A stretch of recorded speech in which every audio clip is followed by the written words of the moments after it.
Welcome to this edition of When the Biomass Hits the Wind Turbine, a discussion of sustainable living and what that means to you and me. I'm Jay Warmke. And I'm Annie Warmke. Yes, you are. And today we're going to talk about is the current world sustainable or great booga booga, get me out of here. So obviously from that introduction, I don't necessarily think it is sustainable, but or maybe it is. Maybe it is. It's just sustainable in a way that I don't appreciate.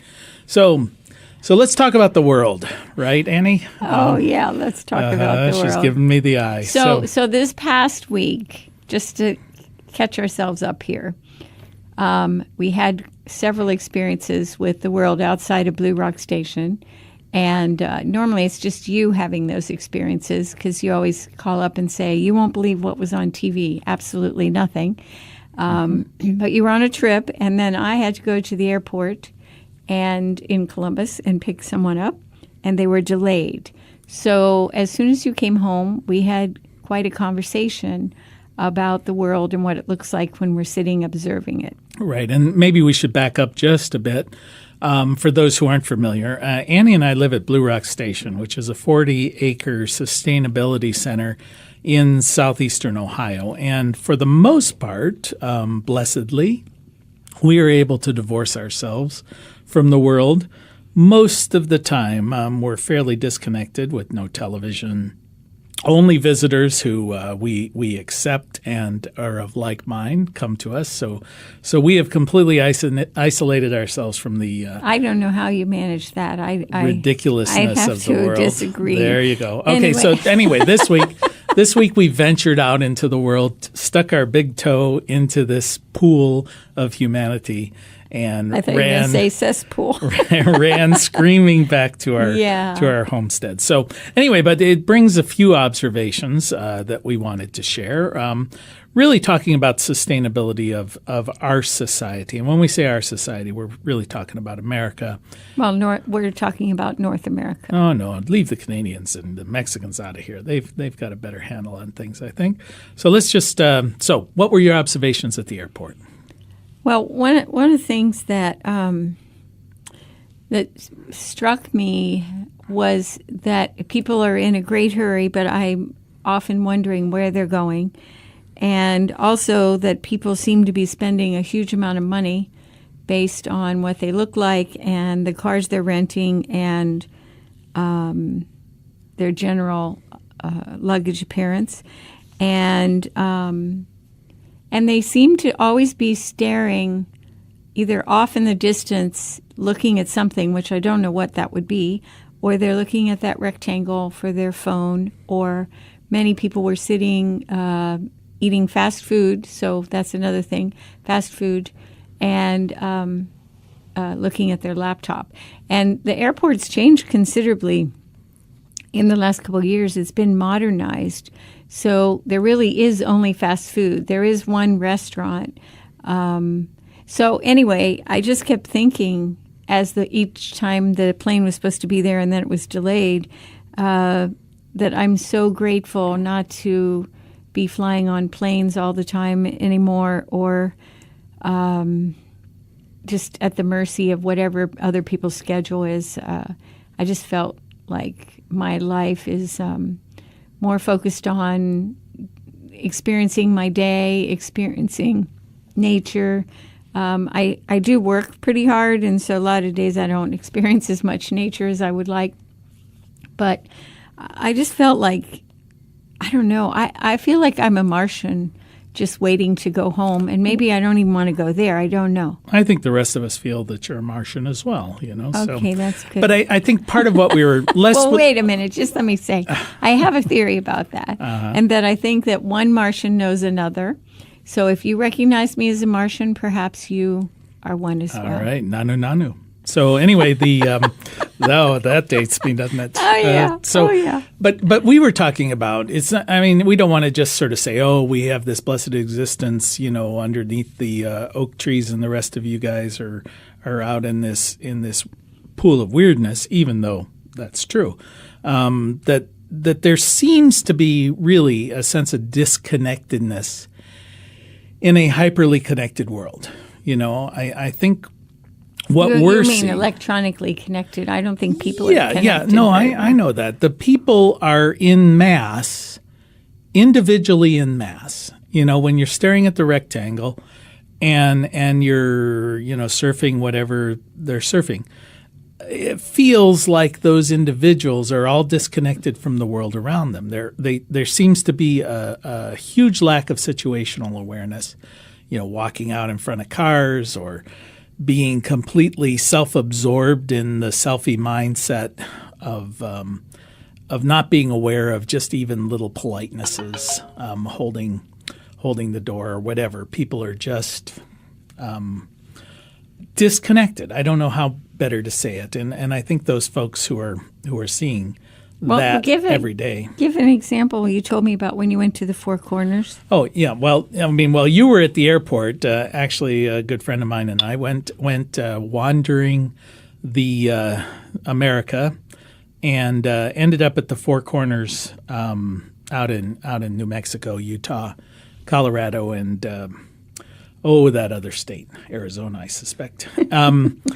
And the thing that struck me, because you're in the middle of this just awe-inspiring nature of huge buttes and vistas, and everywhere we looked, everyone was on their phone taking pictures or taking selfies or checking emails or whatever, and it just strikes me as somehow wrong. And I know that's judgmental, but it's like here you are in the middle of this nature and your world is still the rectangle. And that feels – we started this talking about sustainability, and now we're telling people to get off our lawn, and grumping at them like we're aging hippies or something. Because I was thinking about what you're saying, and so in my life this week I had some really strange news that was quite unsettling. And so I was really upset, and so I decided that the way I was going to deal with that, because there was no way to really change what was going on, was that I was going to walk around the farm and savor what my life seems to be for myself. And so I went up to do chores, and I massaged my favorite goat, who promptly looked me square in the face and looked very charming and lovely to me and loving. And I went for a walk with the dogs, and I hand-fed the pigs some things, and I could just feel myself feeling better and better and better just because there were these connections. And so what I feel like you're saying is that when we use the phone and our whole experience is to take pictures or to be looking through the phone, we really remove ourselves from what the whole point of being there is, and that is to have that connection with things that are bigger and bolder than we are. So when you're saying that, it just sort of it crystallized in my mind. We say, is this world sustainable? And I guess my answer to that would be, of course it is. Is our current behavior sustainable? And there, I think we're hitting some bumpy roads. This the electronic connectedness. We see this with our telephone. We see it a little bit with television, where there are too many choices. Too many choices are almost no choice. But we were just chatting about virtual reality, and my observation as virtual reality becomes a thing, it's already a little bit amongst the margins of the geek population where you're playing with this stuff. But once it really invests in society the way the mobile telephone is invested, I really think we're looking at like the next heroin, the next completely consuming distraction. If you can create a world of virtual reality where your life is not as abhorrent as it appears to be in reality, why would people ever leave? And that's going to be an interesting situation, an interesting development that I think will long for the old days of the rectangle, where people just stared at this box in their hand instead of being completely immersed in the distractive universe, instead of, just at a tangent to it. Well, part of the challenge will be how the brain interacts with that technology, because when we create thoughts that are reoccurring, it in our brain, there's like a pathway that's etched in the brain. And so if we're etching in our brain this virtual reality and we etch it deeper and deeper and deeper, depending on where that's occurring in the brain, I don't know all those terms, but I know this is how it works. It seems like it's an addiction that would be impossible to overcome. And especially if you live in a world where things are getting less sustainable, more insects, more heat, more water, more or less water, more cold. So to escape from it, at a time like when people don't have meaningful work, many of us do not have meaningful work. That's just a formula for disaster. Working at McDonald's, 3 different McDonald's, so you have enough money to pay for a 1-bedroom apartment without a car or anything. This is not the way life should be. One of the other things that we talked about with virtual reality was also all of these appliances that are going to be hooked up to all kinds of monitoring, and they're going to be clamoring at our brains to answer them and take care of them and fix them or pay attention to what they're trying to tell us. And so that just increases all of the stimulus that we're experiencing, because we experience everywhere I went this past week, there was a phone, a TV going, sometimes a radio going. Then we would go to a restaurant where there were 4 televisions and music playing. And I just think, wow, when do people ever have quiet? And how does the brain heal itself or settle itself when all of that stuff is going on? And what do people hope to be able to gain from that? I don't see how that sustains life. Well, I think we are, again, just at the edge of this where, you leave your refrigerator door open and it beeps at you. The dryer beeps at you when it's done. That's sort of R2-D2 beep beep. But when these things become smarter and are constantly wanting you to address whatever need they perceive you have or they have, then it's not only the distraction of the media and the advertising, but all your appliances are like beating you over the head saying, hey, the toaster needs cleaned. Hey, your coffee maker is still on. Do you still want coffee? I mean, all of that tends to be this background noise that just makes you unnerved, if nothing else. Well, the other thing that I thought about this week was that I was in an Airbnb. It's a little old-fashioned apartment, and there was a huge television, and I wanted to see what all that was about. And I realized how much time would be involved in watching television like this person does. So there are hundreds of boxes, and they keep scrolling like a betting machine, what you call that, a slot machine. And I couldn't figure out how you would really determine what to watch, because everything had to be paid for that I found.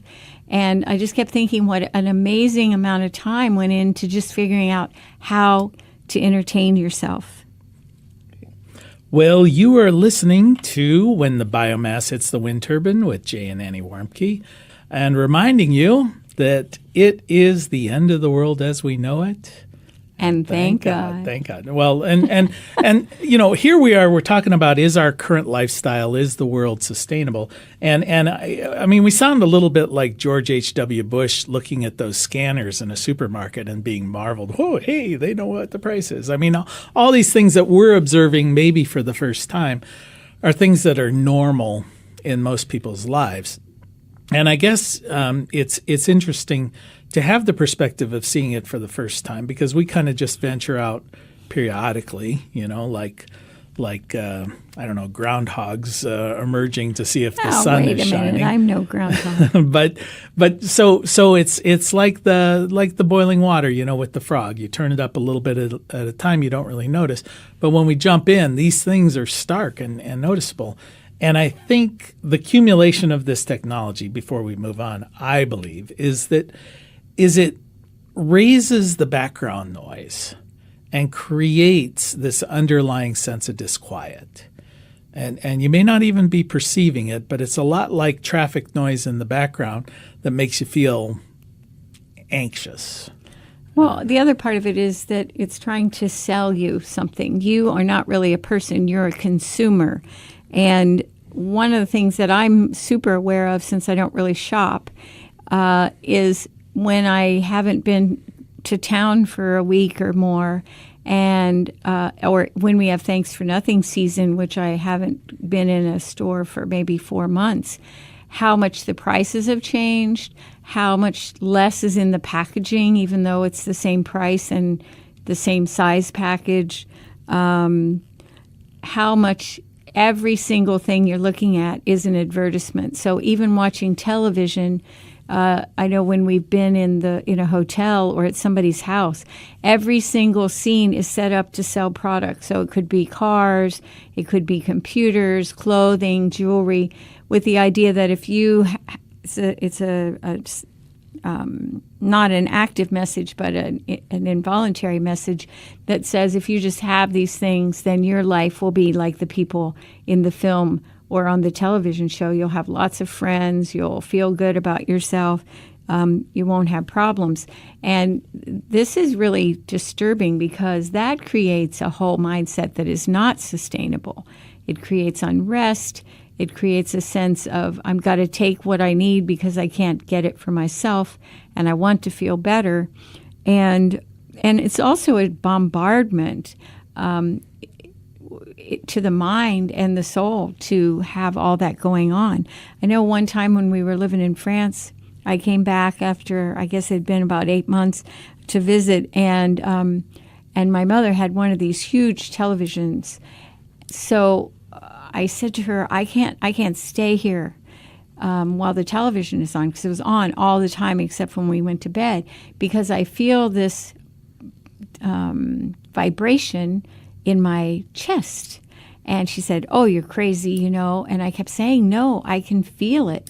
And then I talked to you on the phone, and you said you had read an article about how the Arbitron people were running these messages in the background, so you really can't see or, in theory, hear them. But apparently you can, because my body was definitely feeling bombarded by it. And it's all about the call letters and all that kind of stuff. So there's all kinds of stuff bombarding us in terms of stimulation that we're not even aware of. So how can we have health from that? How can we have calm and less stress from that? And these are all things that really play on your psyche too. Well, I can hear, someone listening at this point going, okay, of two minds. One is, you're right. Our society's a mess. So you're not offering any solutions to this. It's just you're observing what I see every day. That's one mindset. The other mindset might be, it's easy for you to sit here and be judgmental. I kind of like the way things are. I kind of like having access to all of these things. Our society today is better off than it was 100 years ago, and we're better off than we were 100 years before. So, better off in what way? We get more vaccines, but we're getting sick from them. I don't know. We just ate a nice meal at a Thai restaurant 100 years ago. You would not have access to a Thai restaurant. Well, we would have gone to another country and eaten it. That would or have been somebody's house. That would have been a longer lunch hour. Okay, or someone's house. So that's a really good point, Jay. We would have gone to someone's house and had a Thai meal. Someone who's from Thailand who immigrated here.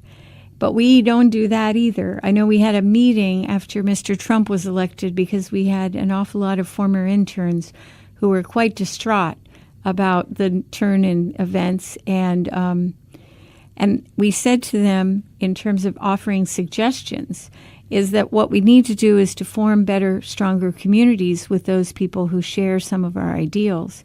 And the way we do that is let's eat together. So have a potluck. And they all said, we can't do it. They'll think we've lost our mind.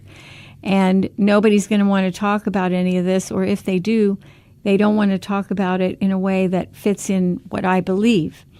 And I think that's a big challenge in this culture, is that we do want to remove ourselves. It's like then we don't have to be responsible for our behavior. Well, do you see, for instance, over the years, 1950s, 1960s through the 90s, the food industry basically became commoditized and industrialized. And we saw a very fundamental thing in our existence go from the family farm producing or your neighbors producing, creating meals in the home to an industrialized product, a food-like product that was not as nourishing and not as maybe satisfying as everybody remembers their grandma making. So we saw now in many communities a move back towards local food production, local food in restaurants. And I think that's a reaction to that. Now, obviously, it's not the total. It hasn't replaced or done away with the commercialization. But those people who are disquieted by the commoditization of food have an alternative. That's not necessarily true because as people who have the ability to buy and purchase those things have an alternative. But for most folks, there may not be, because first of all, that change that happened in the 70s had to do with the government saying that they wanted to have ways to get people to eat more food. Well, they couldn't get them to actually eat more food, so they said, we're going to bump up the calories from an average of 1,700 calories to 3,700 calories. And the way they did that was by changing the foods that people bought. So it wasn't a thing of eating fresh vegetables. It was eating things out of cans or frozen things that are injected with a lot more calories. So really, to say we're eating locally is in some ways a very elitist position to take because I am very elitist. And basically what I'm saying is that farmers markets, those kind of things, have created an alternative. Now, whether you take part in that or cannot take part in that or are not aware of it or educated or even care, there is an alternative in most communities to have access to a farmer's market that wasn't there 30 years ago. All right, Okay. but there used to be farmers markets. And the other biggest challenge is that most people don't know what to do with the food once they get it. Okay, well, we're not going to solve that ignorance here, but I guess what I'm getting But that to is about sustainability. Right. That's the heart of it. Back to the point I was trying to make, which is...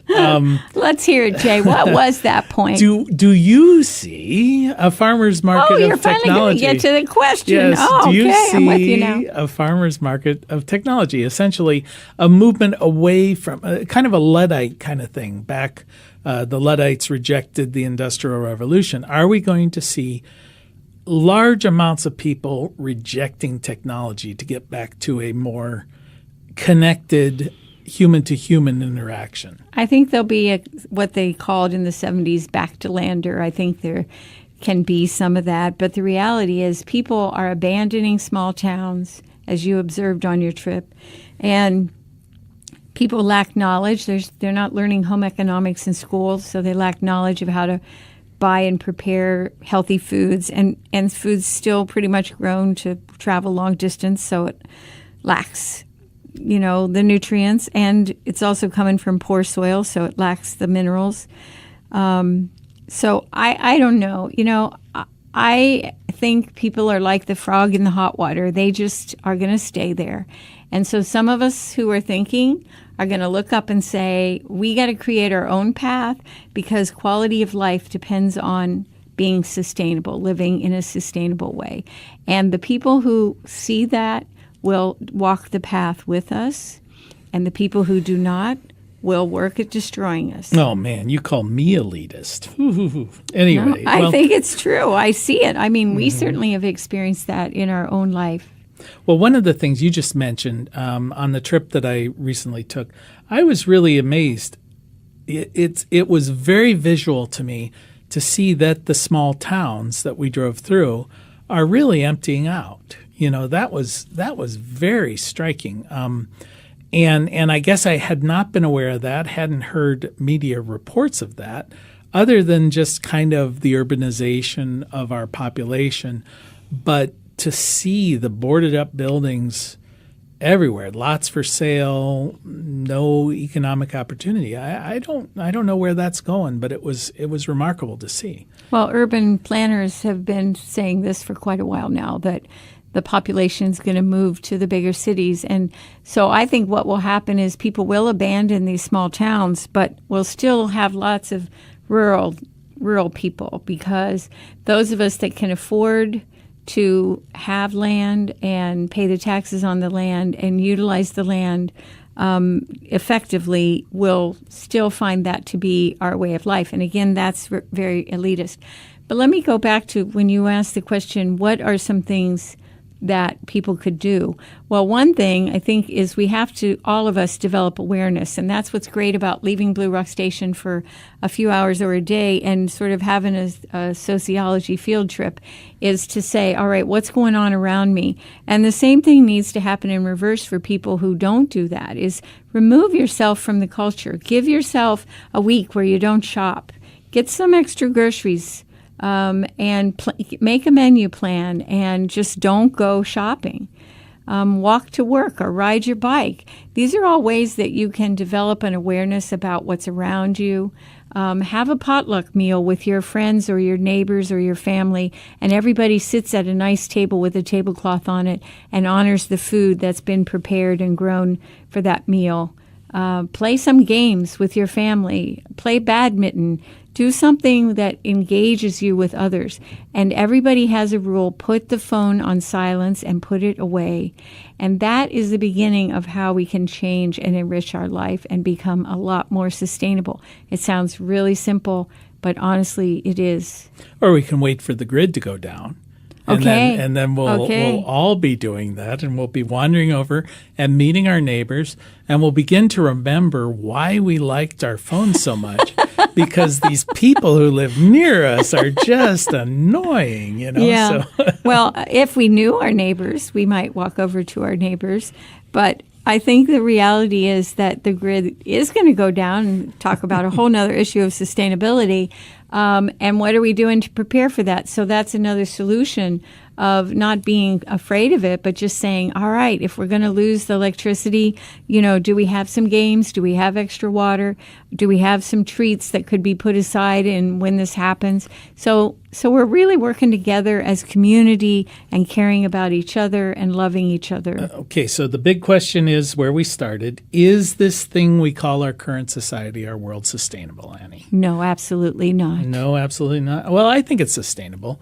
Well, the planet's still going to be there, but we're not. Yeah, and I guess the question is sustainable in an enjoyable fashion. I think most people realize that. Quality of life. Yeah, something's got to change. That's what I'm talking about. All right, we're in agreement. Well, we are. That's shocking. There you go. You've been listening to When the Biomass Hits the Wind Turbine with Jay and Annie Warmke, both of one mind. Thanks for spending a little bit of time with us. And as your grandmother probably told you, the secret to a happy and sustainable life is... You better play nice with others, clean up your own darn mess, and don't forget to eat all your veggies, because they're so good if they're prepared properly. Well, till next time. Mother Earth will sing, and her children will be healed.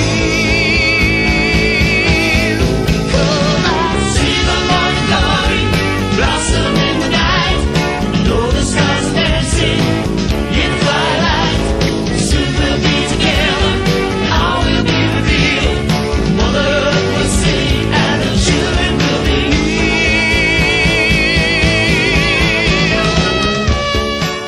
You can find more information on living sustainably in our unsustainable world at BlueRockStation.com.